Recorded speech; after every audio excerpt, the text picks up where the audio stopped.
ምዕራፍ 5 እንግዲህ በእምነት ስለ ጸደቅን በጌታችን በኢየሱስ ክርስቶስ በኩል ከእግዚአብሔር ጋር ሰላም አለን።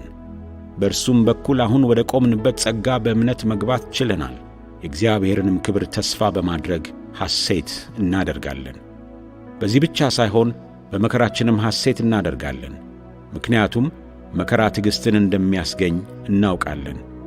ትዕግሥት ጽናትን፣ ጽናት የተፈተነ ባሕሪን፣ የተፈተነ ባሕሪ ተስፋን፣ ይህም ተስፋ ለእፍረት አይዳርገንም። እግዚአብሔር በሰጠን በመንፈስ ቅዱስ ፍቅሩን በልባችን አፍስሶአልና።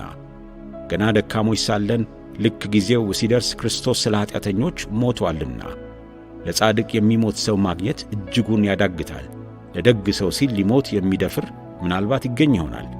ነገር ግን ገና ኀጢአተኞች ሳለን ክርስቶስ ስለ እኛ ሞተ። ይህም እግዚአብሔር ለእኛ ያለውን የራሱን ፍቅር ያሳያል። አሁን በደሙ ከጸደቅን ይልቁንማ በእርሱ በኩል ከእግዚአብሔር ቁጣ እንዴት አንድንም? የእግዚአብሔር ጠላቶች ሳለን በልጁ ሞት ከእርሱ ጋር ከታረቅን፣ ዕርቅን ካገኘን በኋላ በሕይወቱማ መዳናችን እንዴት የላቀ አይሆንም! ይህ ብቻ አይደለም፣ ነገር ግን አሁን ዕርቅን ባገኘንበት በጌታችን በኢየሱስ ክርስቶስ በኩል በእግዚአብሔር ደግሞ ሐሴት እናደርጋለን።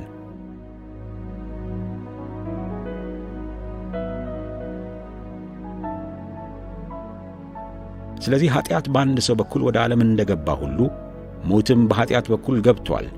በዚሁ መንገድ ሞት ወደ ሰዎች ሁሉ መጣ፣ ምክንያቱም ሁሉም ኀጢአትን ሠርተዋል። ሕግ ከመሰጠቱ በፊት ኀጢአት በዓለም ላይ ነበር። ነገር ግን ሕግ በሌለበት ኀጢአት አይቈጠርም። ይሁን እንጂ ከአዳም ጀምሮ እስከ ሙሴ ድረስ ባሉት እንደ አዳም ሕግን በመጣስ ኀጢአት ባልሠሩት ላይ እንኳ ሞት ነገሠ። አዳም ይመጣ ዘንድ ላለው አምሳሉ ነበረ። ነገር ግን ስጦታው እንደ በደሉ መጠን አይደለም። በአንድ ሰው መተላለፍ ብዙዎቹ ከሞቱ የእግዚአብሔር ጸጋና በአንዱ ሰው ይኸውም በኢየሱስ ክርስቶስ ጸጋ የመጣው ስጦታ ለብዙዎች እንዴት አብልጦ ይትረፍረፍ! ደግሞም የእግዚአብሔር ስጦታ እንደ አንዱ ሰው የኀጢአት ውጤት አይደለም። ምክንያቱም ፍርዱ የአንድን ሰው ኀጢአት ተከትሎ ኩነኔን አመጣ። ስጦታው ግን አያሌ መተላለፍን ተከትሎ ጽድቅን አመጣ። በአንድ ሰው መተላለፍ ምክንያት ሞት በዚህ ሰው በኩል የነገሠ ከሆነ የእግዚአብሔርን የተትረፈረፈ ጸጋና የጽድቅ ስጦታ የተቀበሉት በአንዱ ሰው በኢየሱስ ክርስቶስ በኩል እንዴት አብልጠው በሕይወት አይነግሡ! ከእንግዲህ በአንድ ሰው መተላለፍ የተነሣ ኩነኔ በሁሉ ሰው ላይ እንደመጣ እንዲሁም በአንዱ የጽድቅ ሥራ ለሰው ሁሉ ሕይወትን የሚሰጥ ጽድቅ ተገኘ። በአንዱ ሰው አለመታዘዝ ብዙዎች ኀጢአተኞች እንደሆኑ በአንዱ ሰው መታዘዝ ደግሞ ብዙዎች ጻድቃን ይሆናሉ። ሕግ በመምጣቱ መተላለፍ በዛ፣ ነገር ግን ኀጢአት በበዛበት ጸጋ አብልጦ የተትረፈረፈ ሆነ።